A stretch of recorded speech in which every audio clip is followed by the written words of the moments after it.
Hello प्यारे बच्चों, कैसे हो आप सभी लोग। हम सभी लोग पढ़ रहे थे एल्कोहल बनाने की विधि के बारे में। इसमें हम लोग इससे पिछले वीडियो में हाइड्रोलिसिस ऑफ एस्टर के बारे में देख चुके थे। एस्टर का हमने दोनों प्रकार का हाइड्रोलिसिस देखा, एसिडिक और बेसिक हाइड्रोलिसिस के बारे में। अब हमें ईथर्स का हाइड्रोलिसिस करके एल्कोहल बनाने के बारे में देखना है। जैसा कि हम सभी लोग को पता है कि ईथर के अंदर एक ऑक्सीजन से दो अलग अलग या फिर दोनों सेम कार्बन लगे हो सकते हैं। इसमें ऑक्सीजन के ऊपर दो लोन पेयर होने के चलते इसका बेंट शेप होता है, जस्ट लाइक वाटर। ठीक है, इस प्रकार से ईथर होता है। हालांकि इसका जो बाइंड एंगल होता है वह वाटर से ज़्यादा होता है, क्योंकि ये जो ग्रुप है यह ग्रुप का हाइड्रोजन से बड़े होते हैं। कार्बन है तो कार्बन हाइड्रोजन से बड़ा होगा, जिसका चलते कि इसका बाइंड एंगल, ईथर का बाइंड एंगल वाटर से क्या होता है, ज़्यादा होता है। वाटर के बाइंड एंगल से यहाँ पर ज़्यादा होता है ईथर का बाइंड एंगल। इसके पीछे कारण क्या है? इसके पीछे कारण है कि यहाँ पर तुम्हारा स्टेरिक रिपल्सन होता है। खैर ये सब बात की बातें हैं, हमें यहाँ पर देखना है इसका हाइड्रोलिसिस। तो हम आपको जानकारी के लिए बता दें कि अगर हम लोग ईथर का हाइड्रोलिसिस करते हैं, ठीक है, यानी कि वाटर के साथ रिएक्शन कराते हैं बिना किसी भी मीडियम के लिए, तब ये रिएक्शन बहुत ज़्यादा स्लो होता है। ठीक है, बहुत ज़्यादा इस केस में क्या होता है, स्लो होता है, और इस केस में दोनों मॉलिक्यूल अल्कोहल में बदलते हैं। इसको सिंपल भाषा में हम लोग बोल सकते हैं कि ये एक प्रकार का क्या है, एडिशन रिएक्शन है। यह एक एडिशन रिएक्शन है। इस केस में क्या हो रहा है, एडिशन ऑफ वाटर हो रहा है। लेकिन इस केस में हमें जो पॉइंट इम्पॉर्टेंट है नोट करने वाला, वह पॉइंट है कि यह रिएक्शन एसिडिक मीडियम में सिर्फ होगा, है ना। ये रिएक्शन कब होगा, एसिडिक मीडियम में, यानी कि आपका इस केस में क्या होता है, H+ के प्रेजेंस में रिएक्शन होगा। फॉर एग्जांपल CH3OCH3 है, मेथिल O मेथिल, इसके ऊपर H+ और H2O के साथ जब रिएक्शन होता है तभी आपका बनता है दो मॉलिक्यूल किसका, मेथेनॉल का। ठीक है, इसी प्रकार से अगर हम लोग आगे देखें, अगर हम ले लें C2H5OC2H5, तब इस केस में भी H+ और H2O का रिएक्शन होगा, और इस रिएक्शन के द्वारा क्या बनेगा, C2H5OH के दो मॉलिक्यूल यहाँ पर बनते हैं। अलग अलग प्रकार के अगर हम ईथर लेते हैं तो भी इसके बीच में रिएक्शन होता है। ठीक है, H+ और H2O के साथ, तो फिर से ये क्या बनता है, मेथेनॉल, और इसके साथ साथ इथेनॉल बनता है। कैसे सेपरेट करना है, आगे का क्या करना है हमको नहीं पता, हमको उसके बारे में नहीं जानना है। ठीक है, इसी प्रकार से साइक्लोहेक्सेनॉल है ना, ले ले, मतलब साइक्लोहेक्सेनॉल अगर बनाना हो तब इसके साथ हम लोग रिएक्शन करा देंगे। ठीक है, तो जब रिएक्शन होगा तो क्या बनेगा, इस प्रकार से। ठीक है, क्या मिथाक्सी बेंजीन के साथ बनेगा, बनेगा, क्यों नहीं बनेगा। ठीक है ना, अगर रिएक्शन करा दें H+ के साथ और H2O के साथ, तब ये बनेगा क्या, एक बनेगा आपका फिनॉल और एक बनेगा आपका मिथेनॉल। ओके, ठीक है, इस प्रकार से रिएक्शन होता है। इस रिएक्शन में हमें ध्यान देने योग्य बात यह है, यहाँ पर स्टार बना के बताता हूँ, कि इस केस में कार्बोकैटायन इंटरमीडिएट बनता है। कार्बोकैटायन रिएक्शन इंटरमीडिएट बनता है। ठीक है, रिएक्शन इंटरमीडिएट के तौर पर कार्बोकैटायन बनता है। तो जब रिएक्शन इंटरमीडिएट के तौर पर कार्बोकैटायन बनता है तब हम लोग इसका क्या देखेंगे, तब हम लोग देखेंगे इसकी स्टेबिलिटी। ओके, क्या देखेंगे, स्टेबिलिटी को चेक करेंगे। समझ पा रहे हैं आप लोग? ठीक है, चलिए इसका हम लोग मैकेनिज्म देखते हैं, कैसे रिएक्शन होता है।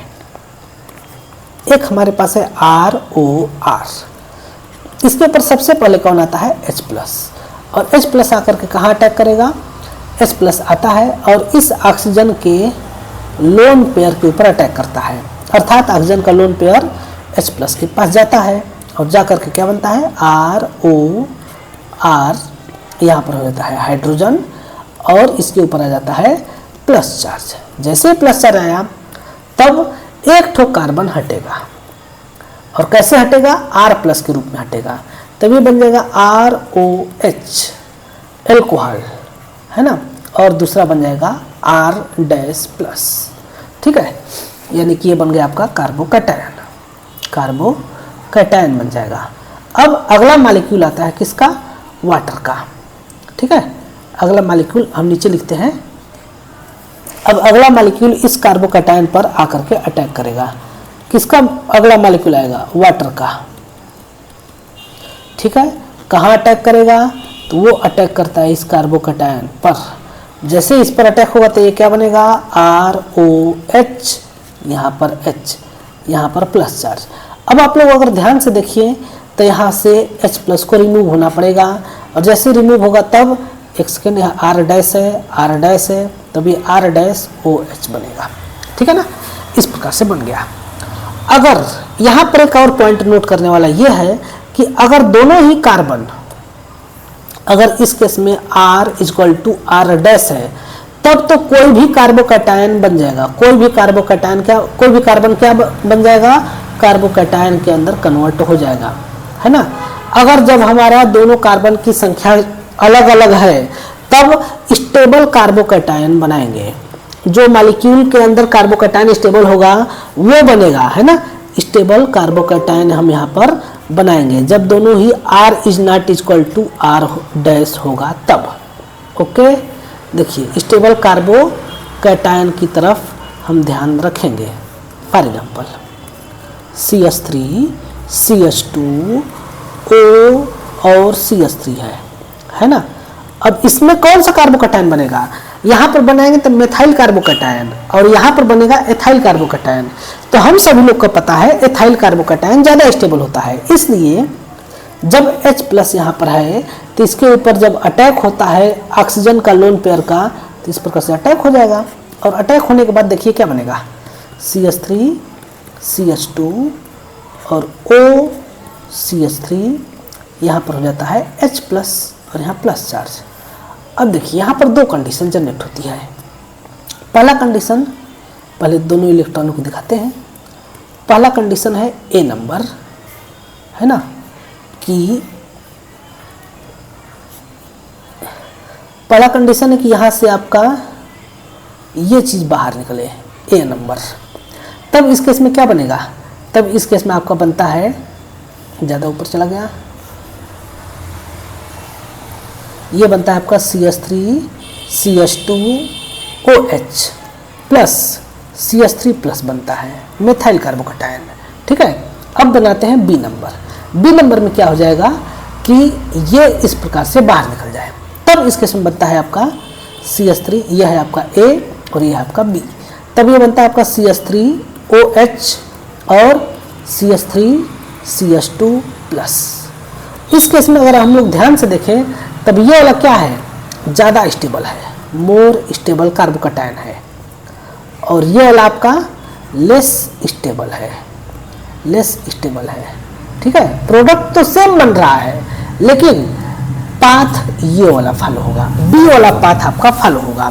तब अब इसके ऊपर अगले स्टेप में वाटर का रिएक्शन होगा, तब ये बन जाएगा एथेनॉल, ठीक है। ये सब चीज़ें कोई नहीं बताता है जल्दी, है ना, सब लोग शॉर्टकट में बता करके छोड़ देते हैं, ठीक है। तो ये आपका हो जाता है क्या चीज़? एथेनॉल आपका बन जाता है। आया समझ में? ठीक है। नेक्स्ट, अब हम लोग एक रिएक्शंस के द्वारा देखते हैं कि जब कार्बोकैटायन बन रहा है तो इसकी स्टेबिलिटी के बारे में एक चीज़ और देख लेते हैं। जैसे CH3, CH3, CH3 और यहाँ पर हो जाता है OCH3, ठीक है ना। अब इसके ऊपर जब हम लोग H+ के साथ रिएक्शन कराते हैं तो देखिए क्या होता है। ये वाला H+ के ऊपर इसके ऊपर रिएक्शन करता है, ठीक है। तब CH3 यहाँ पर हो जाता है CH3 O और CH3, ठीक है, प्लस एक सेकेंड। अच्छा चलो देख लेते हैं, ये बन जाएगा। एक और इसमें मतलब कि हमको लेना था रिएक्शन, लेकिन खैर कोई बात नहीं, अगले स्टेप में लेते हैं। अब इसके में कार्बोकैटायन कौन सा बनाना अच्छा रहेगा? अगर हम लोग फिर से यहाँ पर A और B देखते हैं यहाँ CH3 प्लस निकालते हैं तो 1 डिग्री कार्बोकैटायन। लेकिन अगर मैं यहाँ पर निकाल देता हूँ, थोड़ा सा मिस्टेक हो गया, ये वाला हम निकालते हैं तो ये 3 डिग्री कार्बोकैटायन बनता। तो अगर मैं ब्लू वाला से बनाता हूँ तो ब्लू वाला प्रोडक्ट नहीं बनेगा, मतलब कि दोनों प्रोडक्ट सेम बनेगा, लेकिन आपका ब्लू वाला स्टेप नहीं होगा, व्हाइट वाला स्टेप होगा। अर्थात इस केस में बनेगा सबसे पहले CH3OH प्लस C के साथ CH3 और CH3, यहाँ पर हो जाता है प्लस चार्ज। ठीक है, अब यहाँ पर फिर से रिएक्शन होता है वाटर का। जब वाटर का रिएक्शन होगा तब ये क्या बन जाएगा, C के साथ OH, CH3 और CH3 हो जाता है। ठीक है, इस प्रकार से आया समझ में ना। ठीक है, एक और रिएक्शन हम लोग देख लेते हैं जो कि मुझे दिखाना था, थोड़ा सा बहुत ही ज़्यादा इम्पॉर्टेंट है। ठीक है, मान लीजिए कि आपके पास इस टाइप का है, तब क्या करेंगे। इस टाइप का मान लीजिए कि आपके एग्जाम में आ गया, पूछ लिया ये वाला रिएक्शन, तब आपको क्या करेंगे, कैसे करेंगे, इसके बारे में हम लोग देखते हैं। ठीक है, यहाँ पर फिर से पहले H+ का अटैक होगा, और जब H+ अटैक करेगा तब पहले हमारा मेथेनॉल बनेगा। पहले बनेगा आपका क्या, CH3 CH2O CH3, यहाँ पर हाइड्रोजन प्लस चार्ज, यहाँ से पहले बाहर निकलता है मेथेनॉल, और जैसे मेथेनॉल बाहर निकल जाएगा तब एक चीज़ और अच्छे से ध्यान से देखेंगे हम लोग, तब ये बनता है आपका C से, मतलब CH2 प्लस पहले कर देते हैं, यहाँ पर एक मेथाइल, दूसरा मेथाइल, और यहाँ पर हो जाता है तीसरा मेथाइल। ये आपका 1 डिग्री कार्बोकैटायन बना जो कि कम स्टेबल है, और जब कम स्टेबल है तब ये क्या करेगा, टाटामराइजेशन होगा। यहाँ पर क्या होगा, टाटामराइजेशन होगा। टाटामराइजेशन, जैसे टाटामराइजेशन होगा तब इस केस में किस में कन्वर्ट हो जाएगा, कार्बन के साथ मेथाइल CH2 CH3, और यहाँ पर हो जाता है प्लस चार्ज। ये कन्वर्ट हो गया 3 डिग्री कार्बोकैटायन में, 1 डिग्री से 3 डिग्री में कन्वर्ट हो जाएगा। अब इसके अंदर आगे का रिएक्शंस होगा, अब आगे फिर से इसके ऊपर H2O का अटैक होगा, तब ये बन जाएगा आपका बहुत ही अच्छा खासा प्रोडक्ट में क्या हो जाएगा, C से CH3 और यहाँ पर होता है CH2 हो जाता है, और यहाँ पर OH हो जाता है। ठीक है ना, ये आपका हो गया क्या, 3 डिग्री एल्कोहल। इस प्रकार से हम लोगों ने बहुत सारा अलग अलग प्रकार से प्रोडक्ट बना सकते हैं, रिएक्शंस देख सकते हैं, और इसमें प्रोडक्ट बना सकते हैं। देखिए, जैसे कार्बन से अगर मैं एक ठो बेंजीन यहाँ लगा दूँ, एक यहाँ लगा दूँ, फिर एक यहाँ लगा दूँ, और यहाँ पर कर दूँ OCH3 के साथ रिएक्शन करा दो, तब आपको एकदम बेझिझक सबसे पहले बनाना होगा मेथेनॉल, फिर बनाना होगा कार्बन से OH, लास्ट में PH हो जाएगा, है ना। इस प्रकार से हम लोग रिएक्शन करा देते हैं। ध्यान में रखेंगे कि ये रिएक्शन सिर्फ और सिर्फ एसिडिक मीडियम में होगा, बेसिक मीडियम में ये रिएक्शन नहीं होता है। कभी कभी इस रिएक्शन में साइड प्रोडक्ट के रूप में एलिमिनेशन रिएक्शन भी देखने को मिल सकता है, जैसे कि अभी हमने जो ऊपर बताया था ये वाला चीज़ में एलिमिनेशन रिएक्शन भी देखने को मिल सकता है। देखो ये वाला फिर से मैं नीचे लिखता हूँ, C है CH3 और फिर CH3, यहाँ पर प्लस चार्ज CH2 और CH3 है ना। अगर यहाँ पर हम लोग वाटर के आने में देरी होगा, मान लो कि वाटर के आने में देरी हो रहा है, तब इस केस में यहाँ से जो एक हाइड्रोजन है ना, ये हाइड्रोजन को निकाल सकता है। और जब हाइड्रोजन को निकालेगा तो दो प्रकार से हाइड्रोजन निकल सकता है, एक यहाँ से भी निकल सकता है और एक यहाँ से भी निकल सकता है ना। तो पाथ ए और पाथ बी, तो जब ए वाले पाथ से हाइड्रोजन निकलता है तब ये आपका बनता है C डबल बॉन्ड CH3 और यहाँ पर हो जाता है CH3, यहाँ पर हो जाता है CH3 ए वाले पाथ से। और जब बी वाले पाथ से हाइड्रोजन निकलता है तब इस केस में हो जाता है C से डबल बॉन्ड CH2, फिर यहाँ पर हो जाता है CH3, यहाँ पर होता है CH2 और यहाँ पर होता है CH3। ठीक है। तब इस केस में इसमें भी स्टेबिलिटी देखना है, तब इस केस में स्टेबिलिटी में ए वाला मोर स्टेबल हो जाएगा, ये वाला क्या हो जाएगा, ज़्यादा स्टेबल होगा, और बी वाला लेस स्टेबल होगा। इसके पीछे भी कारण है, क्या कारण है, इसके पीछे कारण है आपका हाइपर कंजुगेशन। इसके अंदर कितने अल्फा हाइड्रोजन है, इसके अंदर आपके 9 अल्फा हाइड्रोजन है, और इसके अंदर सिर्फ और सिर्फ आपके 5 अल्फा हाइड्रोजन है। तब इस आधार पर हम लोग देखेंगे तो हमारा 9 अल्फा हाइड्रोजन वाला मोर स्टेबल और ये वाला कम stable due to hyperconjugation. ये क्या है, हाइपर कंजुगेशन है। आया समझ में ना, इस प्रकार से हम लोग देख सकते हैं।